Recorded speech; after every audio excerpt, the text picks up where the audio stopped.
Welcome back to another episode of Supergene Unleashed. Today, I'm pleased to welcome Magdalena Wrobel to the show.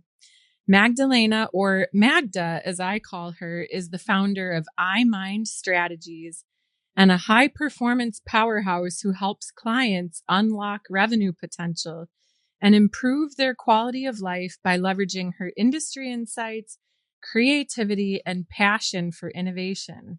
Wow, that's truly a remarkable line of things that you do. She is also a world traveler. That's one side that I know of her. An optimistic risk taker, a dedicated sports mom, and a wife. And she truly embraces the YOLO lifestyle. It's so wonderful to have you here today. And I really think that women can learn so much from you, especially with how you exude so much confidence. So to start, can you please share a little bit about your background? Sure thing. Hi, Stacy. First of all, I just want to say thanks, and I'm just super pumped to be here. About my background, I'm all over the place. That's probably number one. My husband calls me a cat and says I live 9 lives simultaneously. Okay. So that would probably be the perfect summary. I'm a go-getter, high achiever, very high energy. I didn't have my coffee yet today, probably just to keep it toned down. I just love life. I love adventure. I love people. I love getting to know people, taking a risk on new friendships and just learning the world. So, this is super, super exciting. I've done a few, different podcasts, but I'm just so pumped for you. I think you have so much that you're going to share with the world, and I'm so glad to be part of your journey. Well, thank you so much. One of Magda's 9 lives is actually the fact that she is from Poland, and that you were born in Poland, raised there for part of your life. And you came to the U.S., what was it, at 12 years old or 11 years old? 11. Mm-hmm. 11. Yeah, because I remember one of the things that always stood out to me when I first met you was your incredible ability to switch from English to Polish with the snap of a finger and do it flawlessly. So one thing I wanted to ask you actually about is about that journey, coming to the US at such an impressionable age as a preteen and, having to immerse yourself in the big city of Chicago. Your mother tongue was a completely different language. How do you think that this experience, reflecting back to this moment in time, has maybe shaped who you've become today? Yeah, I think that's a good one. One, I'll touch upon bilingual. So knowing more than one language. I think that's a huge value add and a brain expansion, right? Because it is challenging, not just on a comprehension level, but ability to physically roll your tongue and speak. And then being able to learn the insights, cultural insights, right? That make people tick. So I moved when I was 11. My parents were transferring here, for a work opportunity. So we migrated with my sister and my mom and my dad. We didn't have a big network here. So obviously kind of coming here, my parents being extreme realists, told us you're going to have to make new friends. There's really no sugarcoating. We have to go to work. So it's not like anyone's going to be hand holding you. My sister's 3 years older. So for her, that was even more awkward, right? She's coming in. I think she started at either a freshman or a sophomore year. So, people have cliques. You have friendships that you've built from, first grade, kindergarten, etc. I came in actually to make things worse. We moved in December. So we came in after winter break, right? So it's not like you have a summer to ease into it. We literally just showed up after winter break. So, I want to say my experience when I look back, it definitely allowed me to grow. It challenged who I was, and I had to learn how to rise above it. One of the things that you said actually about coming to the U.S., I think really stood out to me. And that was that your parents really threw you into the situation and you had no option but to sink or swim. And I think that's a really important call out because obviously, again, that's such an impressionable age at 11 years old where you're really uncovering who you are. As you mentioned, there were different cliques at school, and it's something that I can also relate to. Actually, my father, as you know, was in the Air Force. And so I grew up moving around and I had to, go into new schools and make new friends. And I had to do this at multiple ages as I grew up. And one of the things that I think I learned and it really shaped who I am today is giving that confidence. And that's what I kind of see in you too, because you were faced with a situation where, because you had no other option, thankfully you decided to embrace it. And you decided that there was no other, other side out of it other than to succeed. And so adding that now, having that experience at 11 years old, it really seems like it's still very much ever present in who you are today. One of the things that you have talked to me about is how you love living life unapologetically and putting yourself first and not caring what people think. And I think that's really amazing because a lot of people tend to dwell on what are other people going to think, especially with, social media.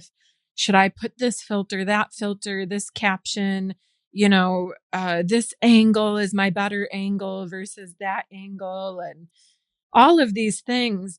I want to ask you head on, are you truly this way under the surface? Unapologetically? Hell yeah, girl. So everybody has breaking points and moments of weakness where they question everything. You know what I mean? Like, let's not kid ourselves. But I think what gets me through the day is I have no other choice, right? What am I going to do? Lay down and just ask to be buried today? Hell no. Like, life as we know it is happening. No one's going to stop to feel pity for you. And if they do, it's temporary, but it only sets you that far back because now you carry a label. So I think it's so important to really look at yourself in the mirror and understand your path. What is it that fulfills you, that makes you happy? And try to eliminate dependencies. You know what I mean? Like, there's definitely dependencies. Dependencies in what way? Of what brings you joy. You know what I mean? Like, it really should be like, how if I made $1 million, I'll be happy. Exactly. So now you're dependent on making that $1 million. You know what I mean? Or having the best husband, or living in a big home, or having the best car. Like, eliminate that crap. Like, if you are uncomfortable looking in the mirror in your bare form, there's a problem with you that's holding you back. And you really need to address that before addressing anything else.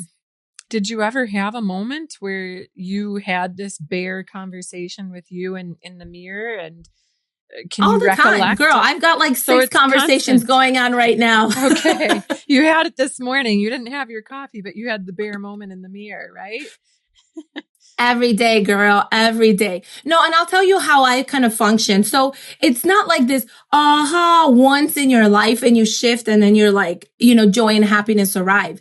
I think it's leaving it very open to the fact that it's okay to pivot. It is okay to shift gears. You can put all of your eggs in one basket today and go after something that in 2 months just doesn't make sense. It's not failure. It's your ability to be able to make sound judgment and say, it's not working. You know what? Let me reshift. That doesn't mean you've wasted all of that effort. You'll probably build a foundation for something even greater to come. So my little aha moments are things like, I live on a farm now, right? Okay. I moved away from Chicago. I'm on a farm. I also have a property in a tropical country because I enjoy those things. I don't think I'm in a position to commit to one particular lifestyle because I love aspects and seasons of each of them, right? So for me is, how can I eliminate things that don't serve me? I absolutely wholeheartedly loved my professional career, but there was a point where I was just like, enough is enough. It took me 1 year to make this decision and feel okay with it, right? Because I had doubts, I had fear. It provided financial stability. I really worked hard to get where I was at, but then I really felt like things were just pulling at me and I just wasn't 100% committed anymore. And you know me, I'm either all in or I'm all out. Like there isn't a 50-50 or I'm going to do something half beep, Yeah. you know? You can say it. Yeah, on an unapologetic podcast, you know, but it's like, I think that moment is you having your own clarity over what is it that you want out of life. And then bringing in people and key players, relationships, right, into your life and moving along together in some sort of a harmony. Yeah, absolutely. I mean, they say that you're a composition of, I think, the 5 or 6 people that are closest to you. So, yeah, you referenced quite a big drop there with facing a moment in your career where you realized that this career that you built, you chased, you thrived in was no longer serving you. So, from what I remember with you, you obviously, we went to college together and we had a very similar degree and you were working more in the banking side. Do you think it was one like specific event or a specific moment in time that led you to this point where you realized that this career path that you had built for about 15 years was no longer the path that you wanted to pursue? Yeah, Like, how that's did pretty you loaded. identify that wasn't it? Was there, I don't know, like, was there anything that happened or anything that stands out as like, oh, okay, this is how I knew that I cannot continue? Yeah. So, I mean, this is really packed, right? Like my moment came after COVID, right? So dynamic, my well-oiled machine that I've built. I traveled for work. I was able to, have my family travel with me on different destinations. I have the most probably amazing support system as far as both my parents and my in-laws very near us, available pretty much at a, zero notice to be able to help us. So I built, along with my husband, our logistics of a family. I had the corporate career, means I worked for somebody else, right? But I had the corporate career. I was flying here and there, doing whatever I needed. And then we obviously have our own business that my husband is running back home. So he's relatively available and stationary when the kids are here and I'm not, right? And then COVID happens, our dynamics shift. I'm now working 100% from home, which I've already was working from home or remotely. Right. So that was not any shocker. But the fact that now we are both home and what we're doing doesn't seem significant anymore, right? Because there's an event that is globally, I worked for a global company, so it's globally impacting various markets and it's saying it's okay to stand down, right? Okay, so the sense of urgency that I felt while executing projects, deadlines, budgets, rollouts. I worked in IT, in commercial development. So all of that goes away and the world is, relatively okay, right? Besides COVID, but it's okay. Things are moving, things are happening. And it gave me a realization that I am allowing, and I don't want to use the word system in a negative way, but I'm allowing third parties to raise my kids. And I'm working so I can pay for the third parties to raise my kids. And that moment was, my kids are only going to be young once. Why am I missing out on everything and just getting cliff notes? Like, that's so silly. And for me, that was that priority. I wanted to be involved with my kids. I wanted to witness the milestones. I'm not looking to break my kids and be mommy dependent, but I want my kids to know that, there is a mom that loves them. And I'm not compromising on their development and their success in the future, right? So that was my moment. And I needed to figure out from a financial perspective, from just self-fulfillment perspective, how am I going to merge this? Mind you, I'm home. My 3 kids are home. And now my husband's home because his business was deemed non-essential. So there's a lot of people home, and we're figuring a new dynamic of how to coexist 24/7, prep meals because restaurants are closed, and then work and try to do something for fun. So that was my huge aha moment. And I had to peel it like an onion, right? I mean, I was stressed. I was, sensitive, emotional, because it's like, I built this, we chase these dreams together. Yeah, exactly. I mean, it's and you got to give it like up. The career is your identity. And I was Absolutely listening to someone speak today about this exact point, that a lot of people who chase their career and, kind of have these moments of inflection where they start to think, is this my right path? Do I want to be my boss? That's, these are some of the questions that I even ask myself to identify if I'm in the right place and on the right path. Is, do I want their job? And, it's all about that, divorce from what you spent so long as creating basically your identity. Because as you rightfully said, you pretty much spent all of your time with your career. So it was integral to how people viewed you, how people judged you, how you behaved in situations. It probably shaped, many opinions for you. I think it's really interesting amazing that, by the way, your whole family made it out on the other side of COVID. All those people in the same house and still happy. But I think something that you said, within this whole journey of this aha moment is something that many women struggle with. And that is the balance between motherhood and career. And I'm a newer mom. My daughter's she's just about 2 years old. And for me, I can say that it's definitely something that I've felt as well in my own, transition from post-maternity to return to work. Because what I've started to see is, gosh, the days become so short. You literally wake up, I try to get a workout in, I rush, have my coffee, breakfast. I hardly see my daughter.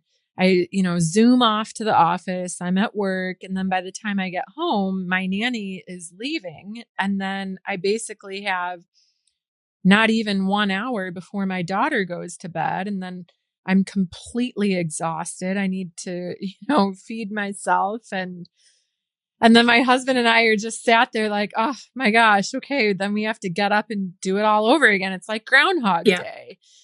So I can completely empathize with the fact that you saw this and you saw that and recognized with your life that you want to be a part of your kid's life.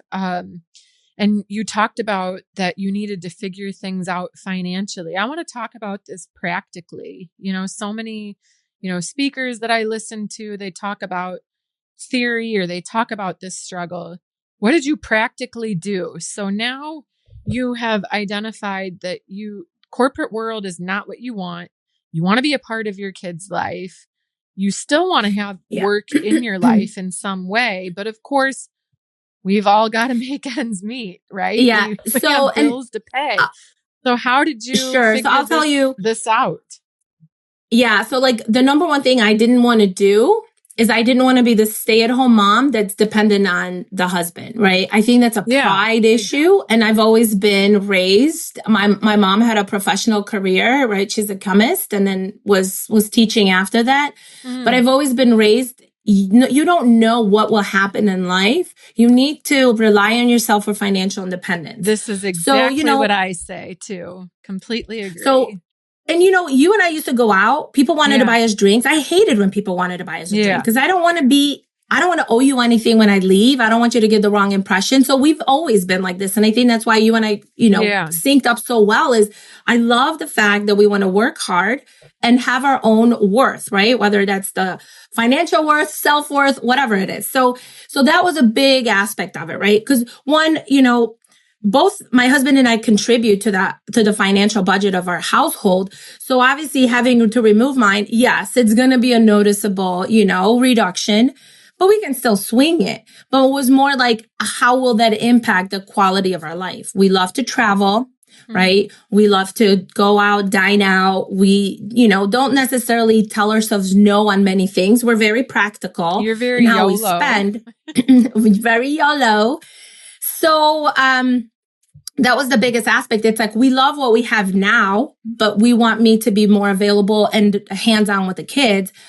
But if we reduce it, by my income, like that is not going to be the same lifestyle, right? It's going to cause probably friction. It's going to put some stoppers, some budgets, whatever. And we're just not good budget people. So I think the number one thing was, we looked at our retirement, like we've been putting stuff in, stocks, 401ks, investments, etc. And then in general, we really wanted to sync up with the family, and we talk a lot. I talk a lot. We talk a lot with our kids, and it's very transparent. There's no sugarcoating, whether you're 8 or 14, we tell you how it is, and so I think at that point for us, what simplified things is I'm raising 3 short track speed skaters. Okay. So the kids were already, skating at a level where they were very interested. Or I should say at that level was Marcel. The other 2 were just about to get started. COVID delayed it by a year, but Jax and Frida both started and they loved it. So at this point, I'm already driving to Milwaukee out of, the suburbs of Chicago. So logistically, we were like, are we even in the right place? Do we want to stay where we reside now? My sister had this amazing, purchase of a farm. So that allowed us, all of our kids, to thrive during the shutdowns. So my oldest at that point had developed a passion for anything farm animals, growing vegetables and fruits, and just being very self-sufficient and kind of one with nature. So for us, I felt like that was just such an eye-opener, because we heard the voices, we listened and looked at our kids' passions, and we're like, how can we merge this? So that was a huge financial boost, because we sold at the top of the market for our property. And we were very set on making sure that whatever investment we make was some sort of a small homestead to satisfy what our kids needed at that point, but also hopefully put us in a price point where we were not mortgaging out, meaning that we did not have a dependency to pay a mortgage, then, right, have some continued form of income. So for us, that was, I don't want to tap into retirement funds and pay penalties, etc. Right. We don't want to be dependent on another mortgage. So how can we leverage, the equity from our home, etc. So yeah, we searched high and low. And we did move in with my parents for probably like 8 months while we found the farm that we liked. So I think the fact that we didn't have any bills for the 8 months, because my parents are just freaking amazing and took us in like, that is amazing. Like we haven't left. That was a huge, help, plus, right? Yeah. Financially, because believe it or not, you are still saving. So as much as we were, contributing to things, because we're not freeloaders, you do save a ton of money. And then we did get lucky to be able to purchase a property without having to mortgage it out. So that means I don't have a mortgage, right? I don't have that stress. I had transitioned to consulting as some of my colleagues in the industry, needed assistance. So although I'm not working corporate, I still had time and wanted to remain relevant in this space. So I made myself available to take on projects that I know I could handle well, execute within the desired timeframes, but not take me away from my kids. So I was extremely selective who I started to work with, but it gave me that little bit of a transition to be in a professional space, have some stream of income coming in, and then allowing me to figure out how to manage this time. I'm the 11th hour. I can absorb all the stress, throw stuff at me.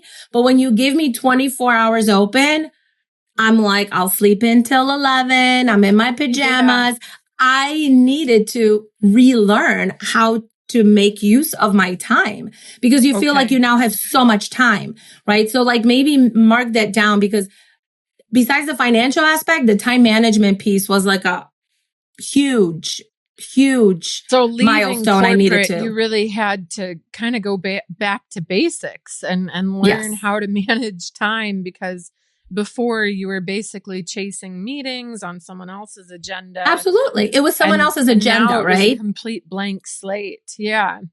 It's interesting. Actually, there's a bit of a trend globally, of course, with freelance and work remotely and a lot of different platforms that are enabling that. But there's actually also a trend with more senior leaders taking on fractional roles. So, for instance, I've seen fractional CMOs or fractional CTOs. So it's quite fractional legal counsels. Yeah, there's so much of that. So absolutely. You kind of, in a sense, did that too, because when you left, so lesson number one is you did an internal assessment. How can you guys be as smart as possible with your costs, potentially reduce cost of living to make use of, one income as best as possible without jeopardizing life. Second thing it sounds like you did was, because you still wanted to stay working and, of course, have a revenue stream coming from you, was how can you take all of your knowledge and immediately put it to use? So it sounds like you used your network to have some projects that were fitting in with your schedule and not the other way around. How did you, so was that pretty easy for you to take on? And was it pretty easy to figure out your pricing and how you would I don't think anything's easy. Okay. But I also don't think anything is hard. You know what I mean? I think it's just a stepping stone, and you've got to sometimes throw shit at the wall and see what sticks. And I think in some of these instances, I just happened to have an audience that was willing to be patient and kind of work with me so that we come to a mutual agreement, right? I think a lot of people try to come off as if, they're like this perfect, whatever. There's no such thing as perfect. Go out there and be authentic. So my conversations obviously started within my network. So people that knew me, knew my work ethic from our corporate relationships. And then I just said, hey, these are the things I never found time for because I was pulled in so many directions. Can I help you? You know what I mean? And I started with what was the biggest pain point for me. So I think one of the things that really was the first thing I started to do, I performance managed. One-on-ones and team meetings always seem to they're so important in my opinion, but they always seem to be rescheduled, reshuffled because someone else needs something more important. And so instead of like moving or skipping weeks, skipping months, I started to performance manage for other people and gave them cliff notes and was able to almost real time alert them of situations they need to be paying attention to, key stakeholders they need to be paying attention to. And I just absolutely love people. I love working with people. I see potential when others don't. And I'm willing to, kind of like go in there and find stuff out and level set. So that was the first thing I did. And I think the practice kind of evolved into, okay, we've got that down. Business cases. Nobody likes a business case, right? People have an idea and they just want to get funding for it. But obviously, if you're going to ask your board or whatever, your leadership for money, and in my case, there were $100 million budgets, right? For my division. So these are big numbers, lots of risk. I love writing. That is like my, my second best thing is I just love writing. And I felt like now that I wasn't fighting for my time and all these meeting alerts and whistles and this, I felt like I actually was able to take somebody's idea and really focus on the risks, the opportunities, how to commercialize it. Is it really worth it? What are the case studies? Why is this coming up? Why do you need this? And I was delivering high quality business cases that really met the industry's needs because I just got out of that industry. You know what I mean? So I really started to focus on like the pain points and my network. And, I'm sure like you're such a great networker, right? You walk into a room and I think that boils down to the childhood, right? I came from Poland. I now am here. I have to walk into this room. I can't expect everybody to throw themselves at me and welcome me. I have to be the one that opens my mouth and tries to break the ice. So, I think having network is huge. People have different things to say about it. I open my network and try to bring value to people. And that's how I see the other side, So, as much as I'm a connector, when I needed to be connected, I felt like my connections completely came through and helped out. And again, I wasn't asking for somebody to give me, things like pro bono or whatever. Like, just introduce me to somebody, or hey, bring this topic up at your next leadership meeting. And people really took advantage of my skill set and allowed me to kind of bridge the gap and continue, to feel like I'm bringing value in other areas than just being a mom. Yeah, I mean, I think leveraging the power of your network is paramount in today's world. I mean, for me, having had a career in Chicago and then moving to New York City, which was an incredibly competitive battlefield, working in media, and then moving overseas to Dubai, I've had to almost restart with finding a network, but at the same time, using the network of each city that I've worked in and, seeing who does this person have a connection in New York, and can they introduce me to somebody over there? And likewise with living in Dubai, I think that a network is incredibly helpful as well, because they can vouch for you. And they can, add to your credibility. So I think all of these things are really smart and really practical. I think the only, and it all sounds relatively easy to do in a sense, because it's not like you're necessarily learning anything new, but I want to dig a little bit into the emotional side of this process, because what we talked about earlier was how much our careers, even for each of us, became our identity, or still is our identity. So as you kind of navigated this new space, was there ever any like voice in the head with self-doubt? Did you ever face imposter syndrome? And especially now that you have a new business, which I'd like to learn a little bit more about, what happened with the voice in your head as you were going through this? So the voice is there, right? I feel like it's just kind of like your guideline. I think the challenges become, there's only 24 hours in a day. So as now I'm navigating how to make the most of these 24 hours, right? Making sure my kids are taken care of, because that was a priority, right? I'm still married. I still have a husband, making sure that we have time. We have another home business, right? That my husband runs, but I'm obviously involved. And then remember, that was a time where we went on a quick weekend trip to El Salvador, fell in love, and decided that we wanted something there. So now we're starting a different venture. I was running out of my 24 hours, right? So the sacrifices were lack of sleep. And a lot of it was just, we weren't building on our relationship with my husband. We were just checking things off the list. Like, did you do this? Did you do this? Did you do this? You know what I mean? Bit robotic. Absolutely. So then you're like, holy shit, I thought I was going to have an easier life because I'm not responding to anybody. You know what I mean? I'm gaining all these hours, and I'm busier than ever. Yeah. And so, for that, I looked at myself in the mirror and I'm like, this is just effing crazy. I had an amazing salary, all these benefits, profit sharing, all this crazy stock bonuses. And I gave all that up to do what?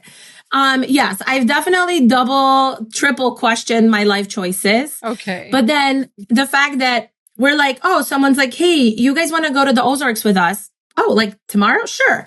Oh, hey, do you want to go here? I'm like, yeah, that will work. The ability that I can pick up and go on my time was amazing. So the flexibility and the freedom that I don't need to ask for permission, put in a time slip and make sure that whoever's covering for me is ready. Days off, Yeah. I think that's when it came in. And then my kids, just literally coming up to me random times of day and being like, thank you so much for being home with us. Like, really? I mean, all those little things. So them noticing without me being like, I sacrificed this for you. Like them noticing, I was like, I think I'm doing something right. Nothing is easy. We're going to be faced with difficult decisions. It's just, it could be a difficult decision in your corporate life because I don't know, you have a medical emergency and something happens and you weren't there for your kid, or I'm on across the world, I mean, I didn't travel internationally too much, obviously Canada, but you know what I mean? Like, I almost missed my daughter's second birthday. We had a massive party and I got stuck in a snowstorm. I rallied up like 6 people that were willing to rent a car and drive together. And then we were finally able to get on the last flight out. But you know what I mean? It was just one of those things that there's no such thing as easy. You just choose your hard and you navigate through it. You know what I mean? And your hard doesn't have to be the gloom and doom. It's just another challenge that you can be like, heck yeah, I made it, and then keep going. And I think those moments of I persevered, I finished, or I've accomplished something is really that fuel that I need to just keep going. And, you know, I had this interesting conversation with my son in the car. And it was about skating, right? So some strategy. And I'm like, go for it. He goes, Mom, but nobody does that. I kid you not. Like, I look at him. What do you mean nobody does that? I said, be that somebody that just did it. Yeah, absolutely. And he had this moment of like, I can. And I was like, whose son are you? Okay. Clearly we don't spend enough time together.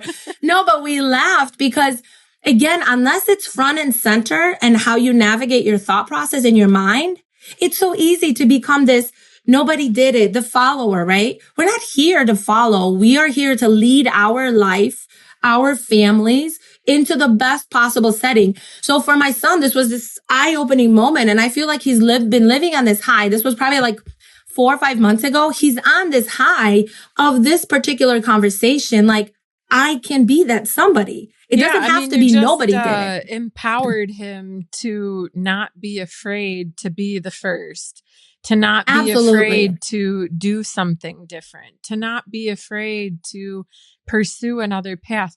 And I think, you know, that really is something that is an important life lesson to embrace, especially as a woman navigating all of these different environments that we typically face. And that is to persevere. And you used that word, perseverance, which I actually haven't heard anyone use that word in some time, but it's completely true, because we typically have to find a way to go through it and to get through to the other side. And you know, it's also a form of resilience and not giving up. And so what it really sounds like you embody as well is taking any potentially difficult situation. I mean, you've said multiple times in this conversation that, of course, it's not easy, that things are hard, but rather than wallow in the possible negative outcomes of the difficult path, you choose to park those, not open that box, and instead focus on the positive and how you can move forward and how, well, not just how, but how you want to move forward. And what that looks like for you, because again, that can look like many different things to many different people. And, you know, I've actually really relayed on this point, and it's likely because of, you know, how I grew up moving around, where again, having no choice but to go through it and come out on the other side, you start to use difficult moments to propel you. And it's almost a little bit like you want to show people that, oh, I can prove you wrong. You know, if other people doubt you, or if you doubt yourself, you almost want to prove yourself wrong too. So it's a bit of a spiral effect, if you will, to kind of push you in that right direction. And so it's really interesting to hear you talk about that, because I think that, you know, some of the women that I've met in my network face this difficulty in taking the leap, that once they've recognized that the career or whatever path they're on is not the path for them, it's taking that leap. And so I really appreciate that you've laid out some practical tips, especially the bits about looking yourself in the mirror and being comfortable with who you are, and knowing as well, by the way, that's not a one-time exercise. That's something that can constantly evolve. Yeah. So to maybe sum up, looking at yourself in the mirror, it's not a one-time exercise. We just really become one with nature. If you look at seasons, right, we are growing and evolving every single season. A tree's going to lose its leaves in the fall, but then come back even stronger and regrow in the spring. And people forget we are the same. We need a moment of pause to reflect, to regroup, and then come back stronger. And, right now, probably good 90% of my life is trying to instill to my children who are growing up, they're limited on devices and what they watch, right? That's just kind of our values and upbringing. But when they do watch something, in the sports space, don't just look at the champion and, oh, wow, they won. They've had it easy, because that champion has dedicated 10, 15, 20 years of rigorous training, of showing up when they didn't feel like it, of battling, body aches and pains and mental ups and downs. So, my kids, I'm telling them, you're that champion. You're just in this stage of your career, right? Of your life. Exactly. And whether you make it into a huge athlete or not, that progress, that consistency, those conversations of pushing yourself, that developing that inner voice that allows you to move forward is what's really going to propel you professionally, personally. And, if I had to go back to us being like 18, 20, I don't think I would do anything different other than just give myself the peace of mind that no matter what happens, you will have an end result. So work towards being kind, respectful, open-minded, and making friends, connections, and networks. Because no matter what happens, if you are the good person, you will make it out on top. And when I say good, that doesn't mean, oh, here's a promotion. No, you go ahead and take it. No, fight for things when they're, when you earn them. Absolutely. But get up, speak your truth, take a stand, have a set of values, and be true to those values. We've had so many trying times in the last 5 years, and I feel like it gave so many people such a true opportunity to be themselves. Some chose that, some didn't. Right. And if you can't learn from life experiences and lessons, then it's going to be very, very hard for you to be happy. And, my happiness was always like, oh my gosh, tropics, a trip. I mean, that is definitely my drug. Like, that is my high. I see that. I hate packing, but if I have to pack for a trip, I'll do it. I don't even care. I'll buy clothes when I get there. But that is like my addiction, is like the thrill of going to a place. Yeah. And I don't know if you remember, but I've always had this thing. I will never travel to the same place twice. It was like, the world is huge. There's so many places to see. Like, I don't mind going to Italy, but want to see a different part, Right. And then here we go. We go to El Salvador. And I'm like, it just stopped for me, because I had this epiphany of watching people, because there was no middle class when we started going there, right? So you have very wealthy, and then you have people that just don't have anything. And we were hanging out, on the beach, and I see people make time for the sunrise. I see locals make time for the sunset. And they don't have a lot. They have a place to live. They have food. They have each other. Most don't even have electricity. They use like fire stuff. Or my favorite lesson from there is learning your circadian rhythm. You go to sleep at sundown, you wake up at sunrise. I feel amazing when I'm there. I am so grounded from all the minerals in the sand, everything. And literally, Eric and I turned to each other. I have a picture of the moment. Like, my friend was there. She snapped a picture, but it was like we were in the midst of this conversation. And I'm like, Eric, this is happiness. Happiness isn't everything we're trying to do before we retire and acquire whatever. This is happiness, is being in a setting that truly just vibes with people that are who you want to be surrounded with. And literally, that became our little, like we just said, we love this moment. How can we have this moment more consistently? And I don't want to, I could drop everything and move there. No, my kids are their own individual beings who have interests. So I want to support their growth and development.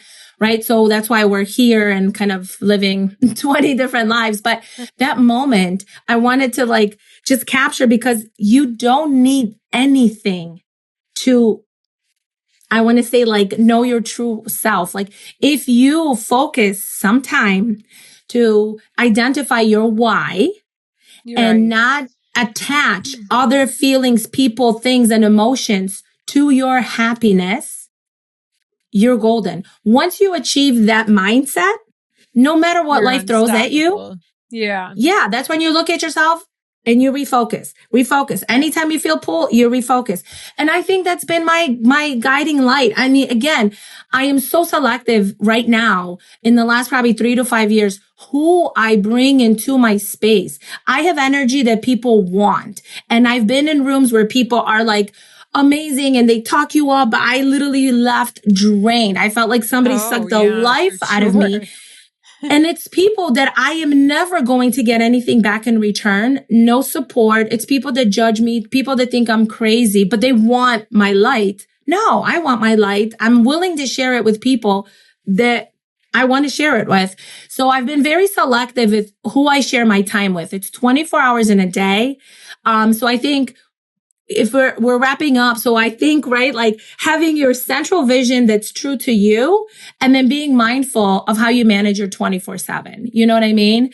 And nothing is unstoppable, undoable, or I guess unachievable. You are that somebody that will do it, whether you're the first or last, but you are the person that can change history. So, yeah, that's it. Yeah, I mean, that's a lot. But it's really, honestly, this has been truly spectacular. I think for me, really the standout lessons are first and foremost to, be real with yourself. I think that it's really important as you grow older and face different circumstances to identify what makes you happy. Obviously for you, these things are not monetary. They're simplistic, back to basics. I mean, you were about to open one of my favorite topics, circadian rhythm. I'm very much into the health and wellness space. And I think, of course, we lead such fast paced lives that it is nice to get back to being a human being. And so once you kind of identify that, but more importantly, identify your values, and that helps you then to determine who should be in your inner circle and where you should put your energy. And where you put your energy is definitely how you will continue to evolve and how you will figure out what is the right path for you. I mean, I can genuinely see how you live a YOLO lifestyle. That's something that I think a lot of people will be excited or hopefully motivated by you, to really, you've said it so many times. We only have one life. We only have 24 hours in a day. So for all the listeners today, live like Magda, live like a cat, have 9 lives. Not to be afraid what people think, but above all, to pursue your dreams. And, you've really shown here today that it is possible to find fulfillment. And again, I want to be clear that fulfillment can mean something different for every single person, but living that more free life, and being the sole owner of how you invest your time. So being thank unapologetic. you so much. I mean, exactly. Thank you so much for coming on today. It was truly wonderful. We'll probably have to do another episode, but thank you again so much for sharing more about your life history with all of us. Thank you so much, Stacy, and I wish you all the best.